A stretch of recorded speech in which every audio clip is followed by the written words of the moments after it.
Hi friends, after completing 8th chapter of gravitation, now we move on to the 9th chapter. From 9th chapter onwards, the pattern of the study little bit changes.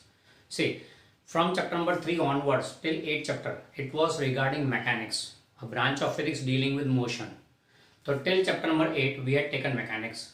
Now from chapter number 9, 10 and 11, we'll be talking about state of matter. We know that matter basically exists in 3 states.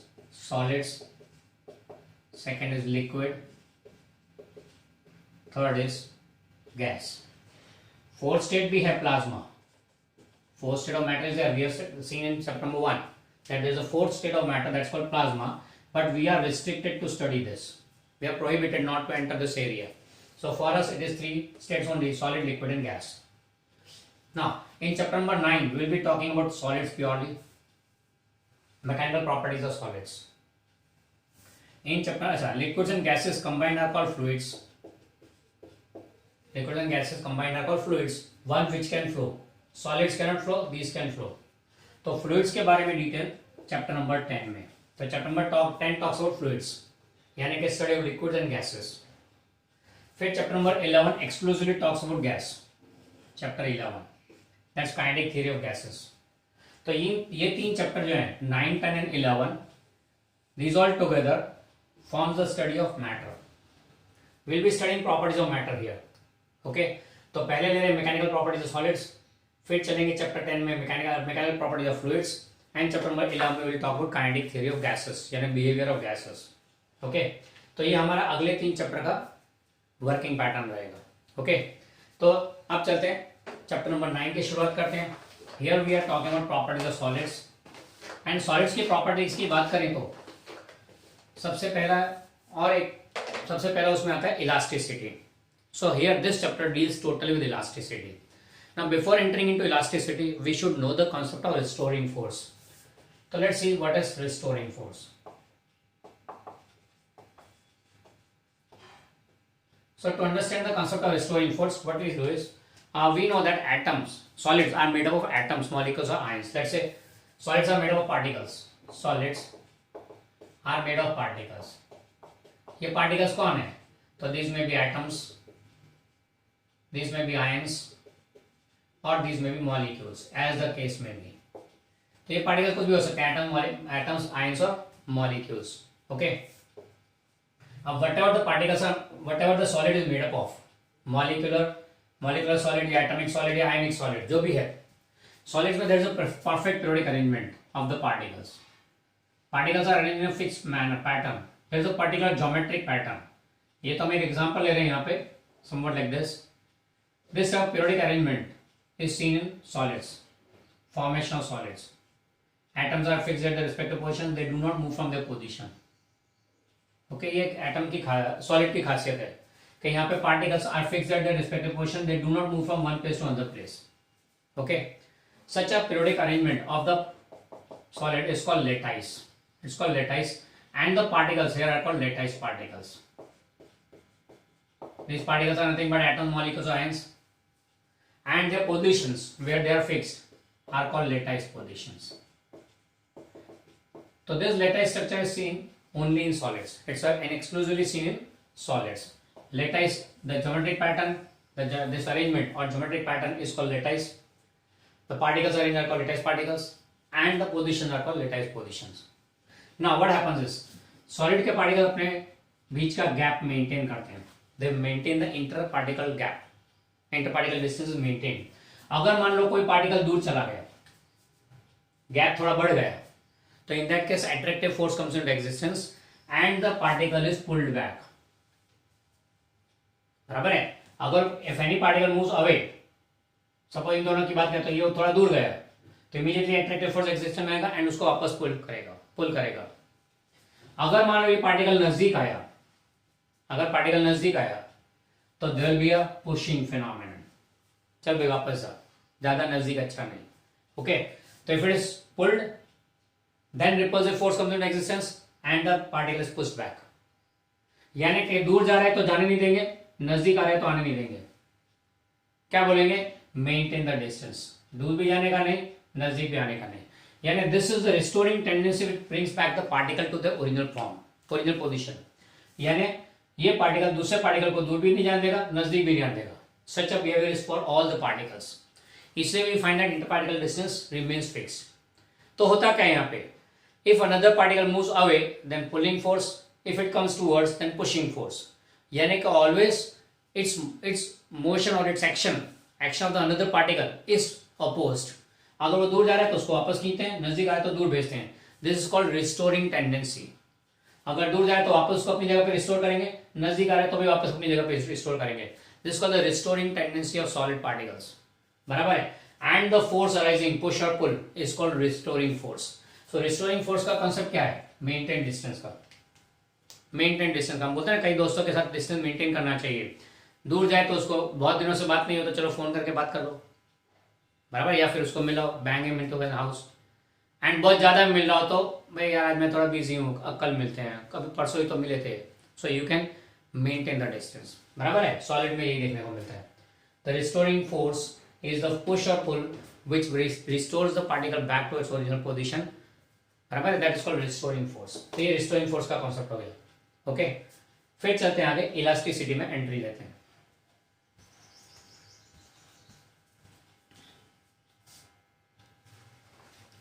चलो बात करते हैं elasticity की। What is elasticity? The name is not new for you, नाम तो सुना ही होगा, बराबर है। अब ये क्या है इलास्टिसिटी? इलास्टिसिटी के बारे में अपने बहुत पॉपुलर एग्जांपल लेते हैं। एक रबर बैंड लिया, रबर बैंड को खींचा, बराबर, एंड फिर छोड़ दिया तो रबर बैंड अब वापस अपनी जगह पे आ जाता है। खींचा, छोड़ दिया तो वापस अपनी जगह पे आ जाएगा, बराबर। What is that? That property called is elasticity. Elasticity को आप टेक्निकल टर्म्स में अगर डिफाइन करें तो कुछ ऐसा बनता है कि when some external force is applied, rubber band को खींचा है मतलब external force is applied on a body, when an external force applied to the body it suffers a change. Rubber band pull हुआ तो उसकी लेंथ बढ़ गई, it suffers a change. And जैसे वो एक्सटर्नल फोर्स रिमूव किया it comes back to original position, it comes back to original position, बराबर है। फिर से एक बार, when some external force is applied, when external force applied a change occurs in the body. Change may be either in length में change, या फिर surface area में change, और तीसरा बोल सकते हैं shape में change। ये तीन में से कोई भी change हो सकता है। On applying an external force, the body's object suffers a change. Change में भी change, length में भी, surface में भी, shape। रबर को खींचा था तो लेंथ बढ़ी थी, बराबर है। रबर बैंड को खींचा था तो लेंथ बढ़ी थी, तो एक्सटर्नल फोर्स अप्लाई किया, the body suffers a change. As soon as the external force is removed, the body regains its original form. अगर अपना ओरिजिनल फॉर्म कंप्लीटली रिगेन कर ले as before, then it's called elastic body. Right? It's called elastic body. The body is said to be elastic in nature, as well as the property is called elasticity. Perfect elastic property is called elasticity. If on removing the external force, if the body regains its original form, then it is called elastic in nature, perfect elastic, and the property is called elasticity. अगर मान लो body ने change सफर किया, फिर छोड़ दिया, external force remove किया, and then also it does not come back, external force remove करने के बाद भी अगर वापस ना आए, ओरिजिनल फॉर्म गेन ना करे, then that is called plastic in nature. If once external force removed, the body does not come back to original form, then that body is said to be plastic in nature, or it's called plasticity. वैसे तो इसको plastic के बदले हम लोग non elastic बोले ज्यादा better है, या फिर इन इलास्टिक बोलो तो भी बेटर है, पर ये कॉमन वर्ड है plastic. Plastic is a common word, general word. Technically बोलो तो नॉन इलास्टिक या इन इलास्टिक, यानी body does not regain its original form, that is said to be non-elastic or inelastic or plastic in nature, and such a property is called plasticity. तो elasticity का उल्टा है plasticity. External force लगाने के बाद body suffers a change. When the external force is removed, if the body regains the original form, then that's called elastic nature. If it does not regain the original form, then it's plastic nature. पर इन दोनों के बीच में लटका हुआ body भी हो सकता है, वो कंप्लीटली ओरिजिनल फॉर्म ना भी गेन करे पर चेंज भी ना रहे, यानी चेंज थोड़ा बहुत तो वापस अपने फॉर्म में आता है पर पूरा नहीं। That's called partially elastic body. Partially elastic body. Partially elastic मतलब क्या, वापस ओरिजिनल फॉर्म नहीं, थोड़ा चेंज, पर डिफॉर्म पूरा कंप्लीट भी चेंज भी नहीं, चेंज किया अगर थोड़ा बहुत वापस आता है तो पार्शियल इलास्टिक हुआ, दोनों के बीच का स्टेट हो गया। ओके, तो these are the 3 states possible by an object when external force remove. Okay, चलो अब इसी बात को डिटेल में ड्रिल करते हैं। अब यहाँ पे जो वर्डिंग हमने ली है, when an external force is applied, when an external force applied the body suffers a change. ये जो चेंज हुआ इसको टेक्निकली फिजिक्स की भाषा में डिफॉर्मेशन बोलते हैं। So when external force applied the body deforms, deformation occurs. Deformation मतलब change in length, may be change in surface, may be change in shape, ये डिफॉर्मेशन हो गया। एंड किसने किया डिफॉर्म? एक्सटर्नल फोर्स ने। Is in that sense external force called deforming force. ये general term से जो हम बातें कर रहे थे, पर ये टेक्निकल फिजिक्स के technical words. When a deforming force applied the body the object suffers a deformation, बराबर है। And as soon as the deformation starts, जैसे ही चेंज शुरू होगा, immediately a restoring tendency will arise. वो देखा था हमने आगे के पार्टिकल अगर दूर जा रहे हैं, when you pull a body, pull an object, तो इंटर पार्टिकल डिस्टेंस बढ़ेगा, बढ़ा तो एट्रैक्टिव फोर्स आएगा तो वापस खींचेगा, restoring force comes in existence. यानी कि when a deforming force applied, a deformation created in the body and immediately a restoring force is arising. यानी डिफॉर्मिंग फोर्स के साथ साथ रिस्टोरिंग फोर्स भी एग्जिस्ट कर रहा है। When there is a deformation, deforming force है जिसने उसको डिफॉर्म किया है, as well as restoring force also exist, दोनों साथ में एग्जिस्ट करते हैं। पर इसकी वैल्यू ज्यादा है इसलिए डोमिनेट करता है, इसका कोई काम नहीं होता है। ये डोमिनेट करता है इसलिए इसका कोई इफेक्ट हमको दिखता नहीं है रिस्टोरिंग फोर्स का।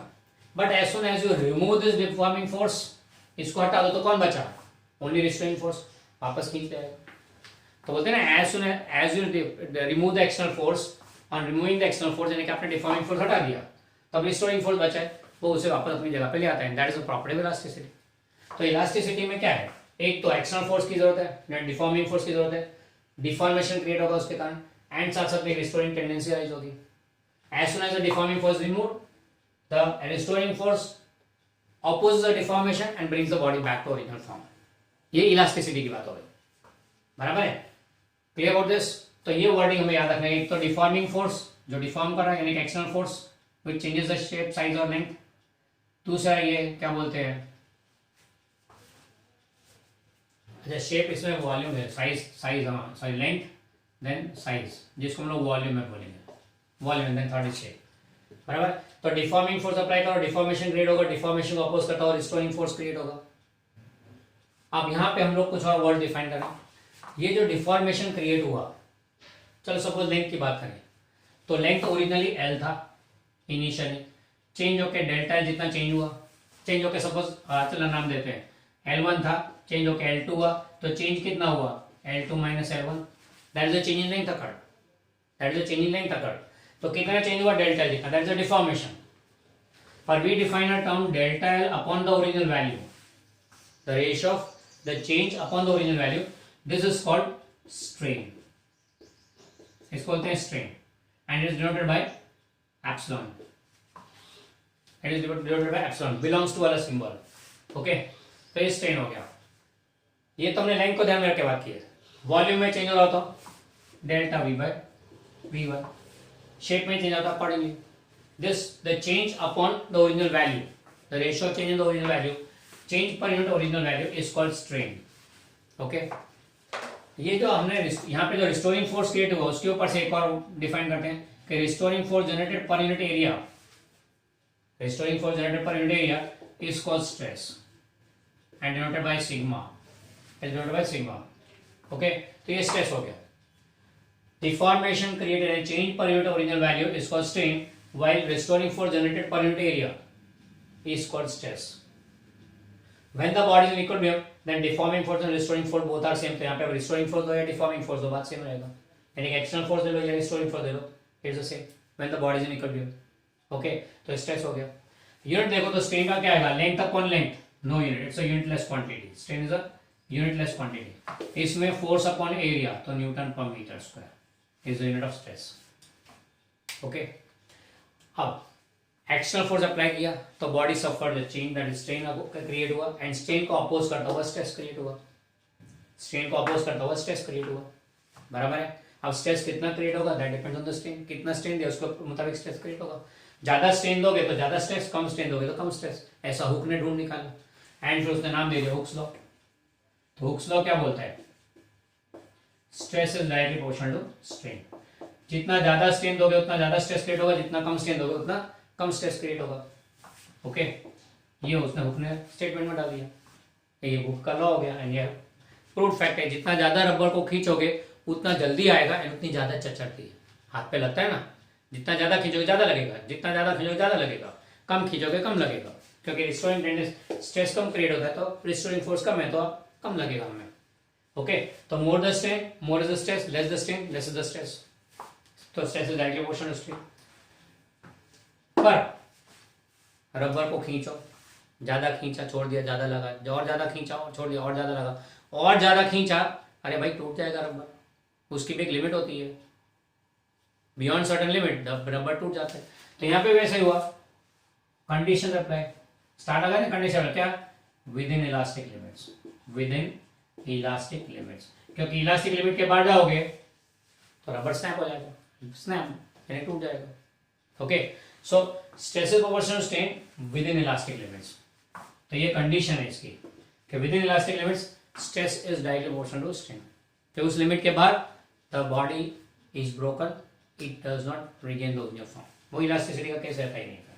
ओके, अब स्ट्रेस प्रोपोर्शनल स्ट्रेन क्या लिखेंगे, sigma is proportional to epsilon, and इसका कांस्टेंट की जरूरत पड़ेगी तो यूं लिख सकते हैं sigma upon epsilon is a constant, and इस कांस्टेंट को बोलते हैं elastic constant, this called elastic constant,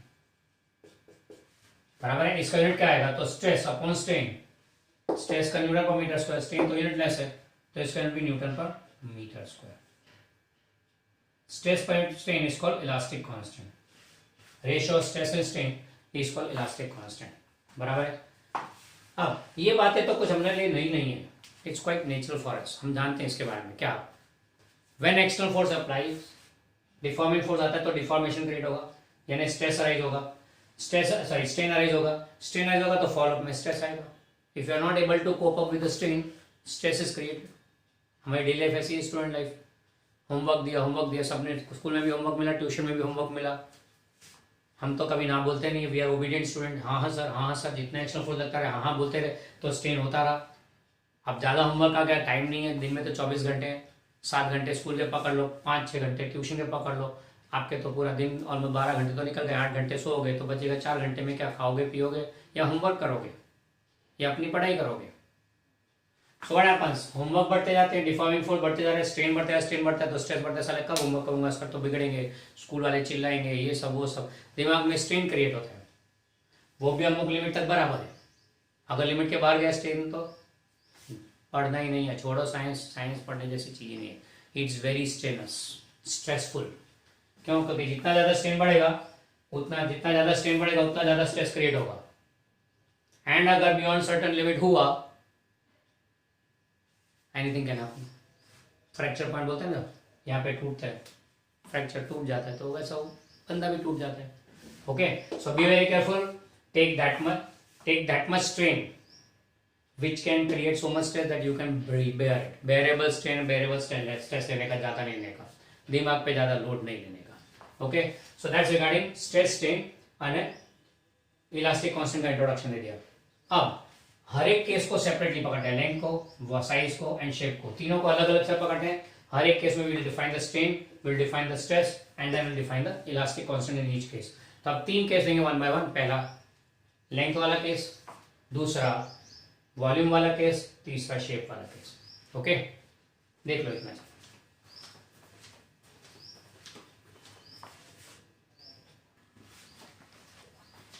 Now let's take the first case in which we are discussing about change in length. इसको हम लोग लॉन्गिट्यूडनल केस भी बोलते हैं, अब यहाँ पे क्या है, when external force is applied, the body suffers a change in length. Suppose एक रॉड है, इसका लेंथ L है, रॉड हैविंग लेंथ L, इस पे हमने फोर्स अप्लाई किया, force external force F is applied, so the rod elongates, बराबर है। कितना इलोंगेशन हुआ, तो ये इलोंगेशन हो गया डेल्टा L, बराबर है।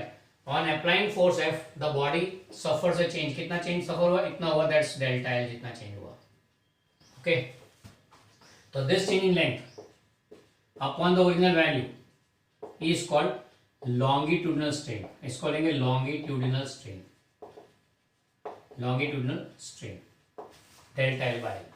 ओके, ये लॉन्गिट्यूडिनल स्ट्रेन हो गया. अब as soon as we apply the force the body suffered a change in length. तो इसके अंदर अगर देखें तो सपोज ये इधर इस क्रॉस सेक्शन पे देखें तो फोर्स हम लोग यूं अप्लाई करेंगे, एक्सटर्नल फोर्स हो गया, this external force that's E x T. ये एक्सटर्नल फोर्स अप्लाई किया एंड इसके कारण यहाँ पे लेंथ इंक्रीज हुई. चलो हम लोग एक ही तरफ लेते हैं external force, let's say this way. यहाँ एक्सटर्नल फोर्स लगा, लेंथ इंक्रीज हुई, तो इस क्रॉस सेक्शन में देखें तो क्या होगा, एक रिस्टोरिंग टेंडेंसी राइज होगा, एक रिस्टोरिंग फोर्स राइज होगा.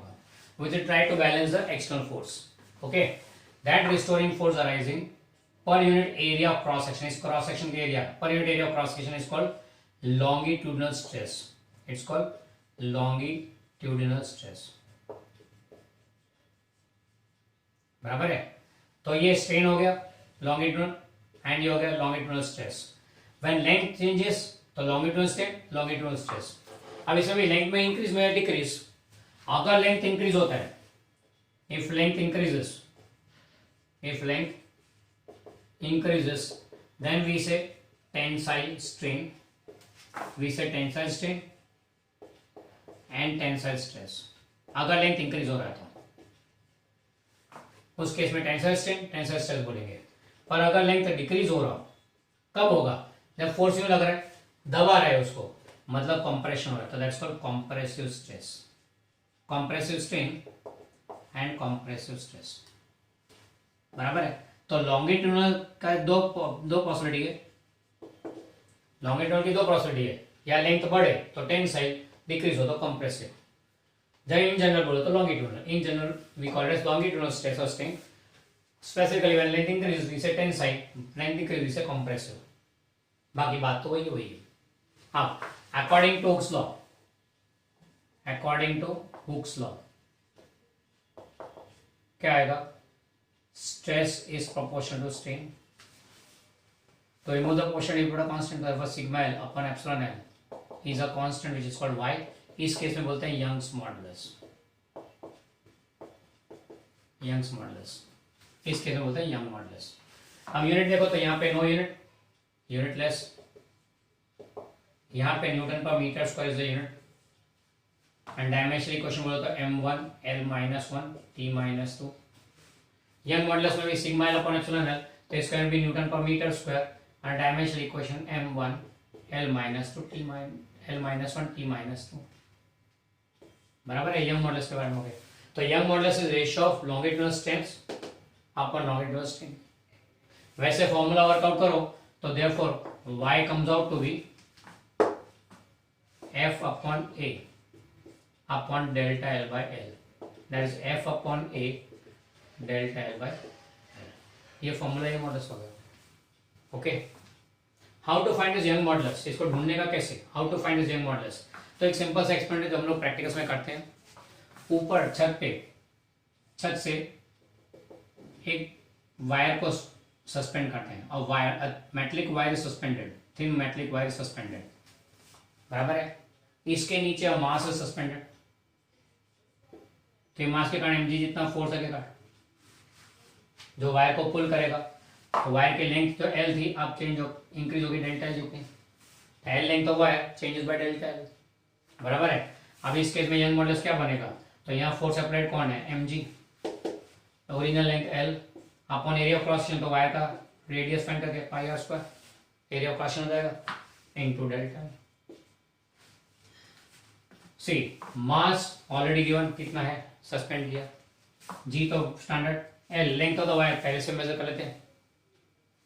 फिर r radius of the wire, micrometer को लेकर रेडियस ढूंढ लेते हैं. फिर delta L change in length, तो पहले इनिशियल लेंथ नोट किया, फिर नया लेंथ नोट किया, तो आपको मिल जाएगा डेल्टा एल. माइनस कर दो, यहाँ पे वर्नियर्स लगाए होते हैं तो उससे लेंथ में कितना चेंज हुआ पता लगता है. ओके, तो all the values get are known, you get the value of y. ये experimental method हो गया how to find value of young modulus. Experimental method to find value of young modulus. Okay, तो ये suspended wire का young models हम ढूंढते हैं, practical में भी हम लोग ये करते ही हैं। ओके, तो ये हो गया केस चेंज इन लेंथ का। फिर से एक बात, ओरिजिनल लेंथ है, फोर्स अप्लाई किया एक्सटर्नल तो लेंथ बढ़ा, that change in length per unit length is called longitudinal strain. The force applied और रिस्टोरिंग फोर्स प्रोड्यूस या फिर एक्सटर्नल फोर्स ले लो, दोनों सेम ही रहेगा तो किस इक्विलिब्रियम में है, तो F upon A that's called longitudinal stress. अगर लेंथ बढ़ा है तो उसे टेंसाइल का केस बोलते हैं, इंक्रीज इन लेंथ टेंसाइल और डिक्रीज इन लेंथ होता है कंप्रेसिव। कंप्रेशन जानते हैं हम लोग, डिक्रीज हो रही लेंथ मतलब कंप्रेशन हुआ, खींचा हो तो टेंसाइल। ओके, तो लॉन्गिट्यूडनल वर्ड के दो टर्म्स आएंगे, टेंसाइल और कंप्रेसिव। ओके, ये हो गया रिगार्डिंग चेंज इन लेंथ वाला केस। फिर नेक्स्ट होता है हम लोग चेंज इन वॉल्यूम वाला case, just go through this.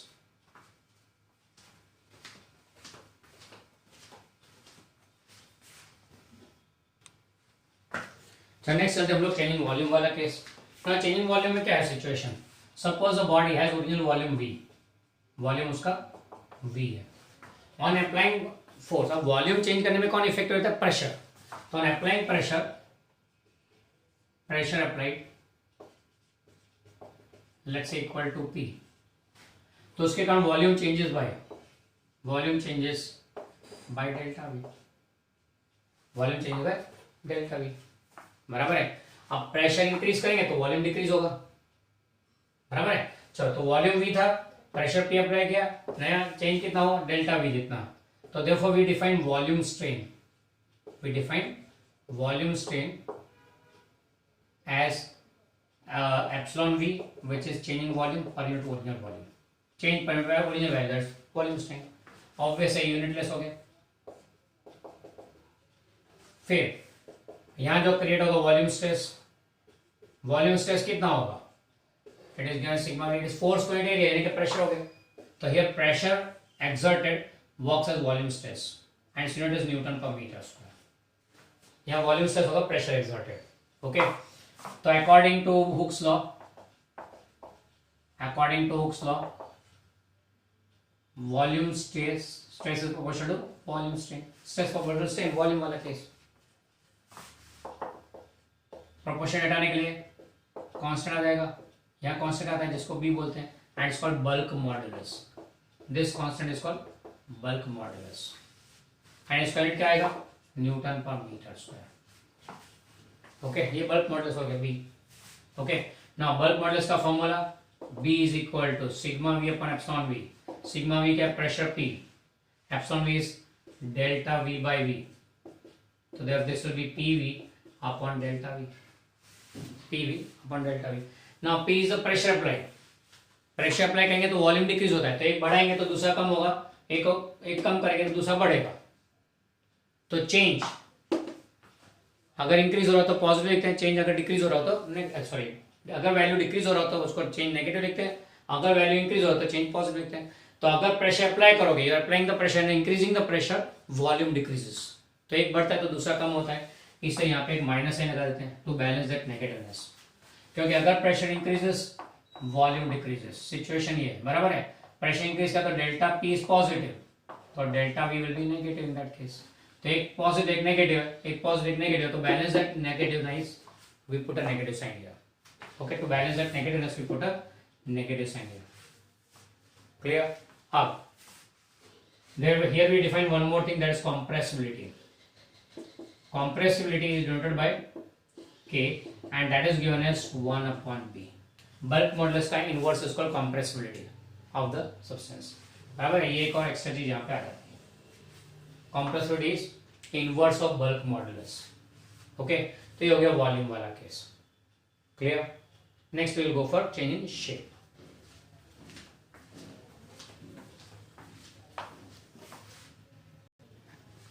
So next we go on for studying the change in shape. Now, इसका एग्जांपल है कुछ ऐसा लेते हैं, सपोज ग्राउंड पे there is a ground on which a hollow box is kept. A hollow box, cuboidal box, hollow है, बराबर है। अब उसका नीचे का part will be sticking to the ground due to friction. हम लोग ऊपर के सरफेस पे एक फोर्स अप्लाई करते हैं पैरेलल टू द सरफेस, इसको फोर्स को हम लोग टेंजेंशियल फोर्स बोलेंगे, FT, tangential force. This force is applied parallel to the surface यानी कि टेंजेंशियल फोर्स बोलते हैं इसको। अब इसके कारण क्या होगा, नीचे का part sticking to the ground है, ऊपर का पार्ट थोड़ा आगे जाएगा, यानी it will suffer a change like this. and suffer a change. On applying this tangential force, the upper part will go forward. नीचे का part चिपका हुआ है, तो what will happen? Is this a change in length? क्या length change हुई कोई भी साइड की? नहीं, तो it's not longitudinal case. Volume change हुआ क्या? नहीं, volume भी वही है, तो volume case भी नहीं है. तो ये कौन सा केस हुआ? Change in shape, यानी कि shear case हुआ. इसको बोलते हैं shear case. कितना change हुआ है? तो ये theta length, theta angle जितना change हुआ है यहाँ पे. Okay, तो in this case, the shear strain we denoted by sigma L, sorry, epsilon s is nothing but angle theta in radian. It's nothing but angle theta in radian. अब theta कैसे ढूंढेंगे?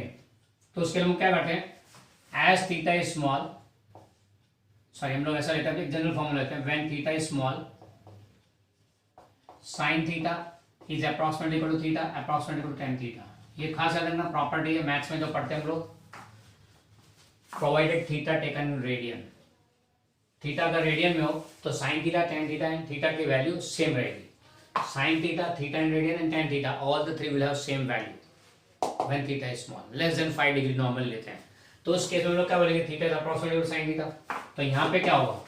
Theta approximately equal to sine theta and which will be, ये कितना बड़ा आगे बड़े बड़े x बोल देते चलो, एंड कितना लेंथ है इसका, तो एल बोल देते हैं, या फिर हाइट एच, कितनी हाइट थी? एच. तो ये x upon H.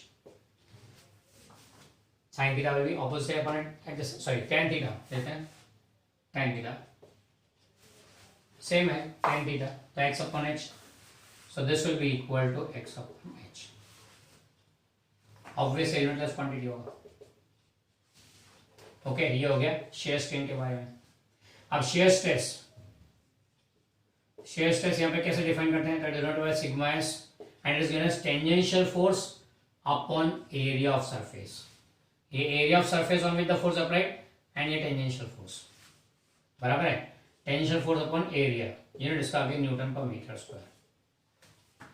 Okay, then फिर हुक्स लॉ एंट्री मारेगा. According to Hooke's law, stress is proportional to strain, sorry stress is proportional to strain. यहाँ शेयर स्ट्रेस है, शेयर स्ट्रेन आएगा.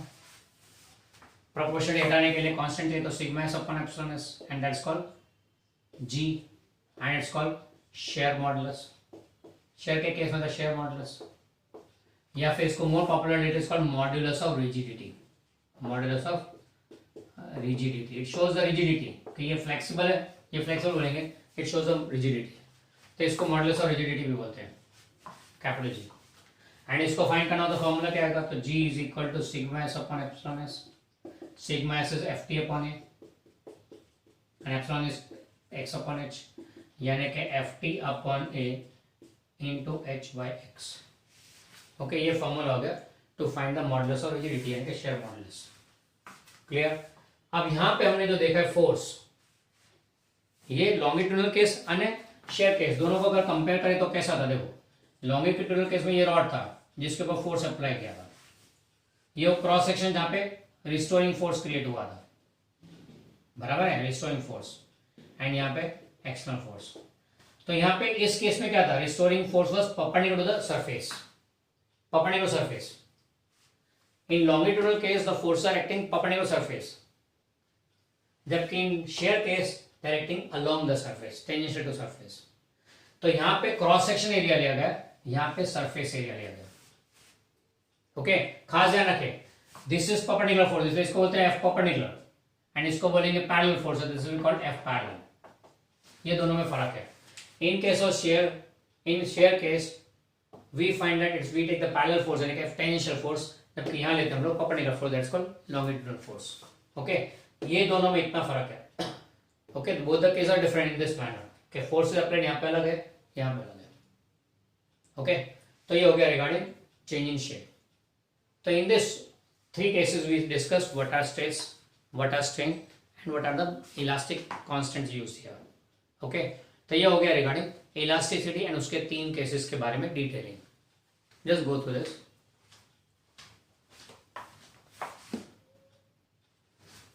Now the question is, are there any other constants related to elasticity? Yes, there are two more. एक पकड़ते हैं force constant को, force constant of elastic spring. Spring के case में या फिर इसको दूसरे वर्ड में it's also called as spring constant, spring constant. बराबर है। ये हमने चैप्टर नंबर 6 में इसका आइडिया ले लिया है, फिर से एक बार रिवाइज कर लेते हैं। सपोज स्प्रिंग इज सस्पेंडेड, ये एक स्प्रिंग सस्पेंड किया वर्टिकली, इसके नीचे एक मास सस्पेंड किया, due to mass weight force acts and so restoring force arises, the spring suffers a change in length. So we know that this restoring force is proportional to change in length. More the change in length, more the restoring force, less the change in length, less restoring force. तो proportionality हटाओ, constant लगाओ, and this constant is called force constant. force का formula है तो उसमें आएगा force constant of spring, या फिर इसको दूसरे में बोलेंगे spring constant, या इसको बोलेंगे spring constant. यूनिट क्या आएगा इसका? will be force constant, spring constant क्या will be equal to Fr by delta, यानी कि यूनिट भी न्यूटन पर मीटर. डायमेंशनल इक्वेशन इसका बोला दो m1 L0 T-2. ओके, ये हो गया फोर्स कांस्टेंट के बारे में. More the changing length, more the restoring force, less the changing length, less restoring force. Clear? And ये रूल, ये जो रिलेशन था यंग ने दिया था, तो it's also called Young's law.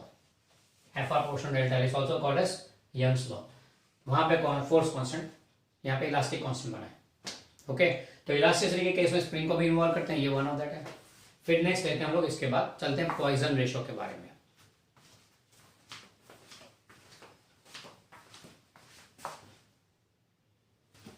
Next will another constant in case of elasticity, that is Poisson ratio. घबराइए ना मत, ये दो ऐसे हैं, ये जहर नहीं है, दो ऐसे साइंटिस्ट का सरनेम है पॉइजन. अब पॉइजन नाम के साइंटिस्ट ने पॉइंट आउट किया कि if you suppose a rod, ये एक रॉड है, you pull it using external force, applying external force, you pull it. आपने एक्सटर्नल फोर्स अप्लाई किया, टेंसाइल फोर्स अप्लाई किया, उसके लेंथ को इंक्रीज किया, तो this rod suffers an increase in length. चलो सपोज ये इंक्रीज इन लेंथ हो रहा है, it suffers an increase in length. Length L था, इंक्रीज लेंथ डेल्टा एल हुआ. अप्लाई किया, लेंथ एल था, इंक्रीज लेंथ डेल्टा एल हुआ. बराबर, लेंथ एल था, इंक्रीज लेंथ डेल्टा एल हुआ. लेंथ इंक्रीज होगा तो एक और घटना यहां बनती है जिस पे हमने ध्यान नहीं दिया, द क्रॉस सेक्शन डिक्रीजेस. क्योंकि matter remains the same, the material remains the same, you increase the length then cross section decreases. The benefit directly, यानी कि इसका डायमीटर जो ये था d, लेंथ एल था, डायमीटर d था, अब लेंथ कितना हो गया l प्लस डेल्टा एल, यानी change in length delta L कितना हुआ, डायमीटर रिड्यूस हो गया d माइनस डेल्टा डी, यानी ओरिजिनल डायमीटर d था, अब d माइनस डेल्टा डी हो गया, कम हो गया ना. यानी कि if the length increases diameter decreases, यानी क्रॉस सेक्शन डिक्रीजेस. मतलब यहां तो फर्क पड़ा. इसको हम लोग बोलेंगे चेंज इन लेंथ को हम लोग लॉन्गिट्यूडनल बोलते हैं, लॉन्गिट्यूडनल स्ट्रेन हुआ. तो यहाँ पे लॉन्गिट्यूडनल स्ट्रेन कितना होता है, लॉन्गिट्यूडनल स्ट्रेन कितना बनेगा, तो that is epsilon L and will be delta L by L. पर साथ साथ में डायमीटर कम हुआ तो इसको हम लोग बोलते हैं lateral strain, lateral strain. And this lateral strain is given as epsilon S and that will be given as delta D by D. Change in diameter upon diameter, change diameter upon diameter. Now length में change के साथ साथ ये घटना तो होनी है, तो फिर we define a ratio which is called Poisson ratio and it is defined as, इसको हम लोग म्यू से शो डिनोट करते हैं, it is defined as lateral strain upon longitudinal strain, lateral strain upon longitudinal strain, that is epsilon s upon epsilon l. अरे epsilon s तो हमने use किया हुआ ऑलरेडी, तो lateral strain upon longitudinal strain, that is delta d by d upon delta l by l. अब ये एक negative sign रखूंगा, क्यों, क्योंकि डेल्टा डी नेगेटिव है, क्योंकि एक बढ़ रहा है दूसरा कम हो रहा है. ओके, तो this we can write relation as delta D by D, lateral strain delta D by D is equal to minus mu, ये नेगेटिव साइन यहां भेज दिया, delta L by. Okay, diameter बदल, अगर रेडियस ले लो तो बात सेम रहेगी, रेडियस के लिए भी सेम रिलेशन आएगा, delta R by R is equal to negative mu delta L by L. Radius ले लो तो भी सेम, डायमीटर ले लो तो भी same. This ratio is called Poisson ratio mu. Lateral strain upon longitudinal strain, lateral strain upon longitudinal strain. हाँ, अगर क्रॉस सेक्शन क्यूबिकल है, क्यूबॉइडल है, if cross section is rectangular, तो फिर लेंथ एंड ब्रेड्थ आएगा। क्रॉस सेक्शन ही है suppose, तो length and breadth, sorry breadth and height लेते हम लोग, ये ब्रेड्थ और हाइट, क्योंकि लेंथ तो ही है ना, बराबर है। तो उस केस में delta B upon B, change in breadth will be equal to negative mu delta L by L, and change in height delta H by H is equal to minus mu delta L by L. ये हो गया Poisson ratio के बारे में। Normal values metal skeleton around 0.3 Poisson ratio, यानी longitudinal strain के साथ साथ लेटरल स्ट्रेन भी होता ही है। लेंथ बढ़ेगा तो क्रॉस सेक्शन कम होगा, लेंथ कम करोगे तो क्रॉस सेक्शन बढ़ेगा। Okay, so that's one more case added. तो ये हो गए सारे केसेस इन इलास्टिसिटी। इलास्टिसिटी के केस में कितने कितने केस आ गए वो सारे देख लिया हमने। एक तो लॉन्गिट्यूडनल केस, यंग मॉडल्स जिसमें डिफाइन किया, फिर वॉल्यूम केस जिसमें बल्क मॉडल्स डिफाइन किया, तीसरा शेयर केस जिसमें मॉडल्स और रिजिडिटी डिफाइन किया, चौथा case we took force constant of the spring, and पांचवा केस हमने लिया Poisson ratio. Okay, so this is regarding elasticity and its different cases and elastic moduli involved.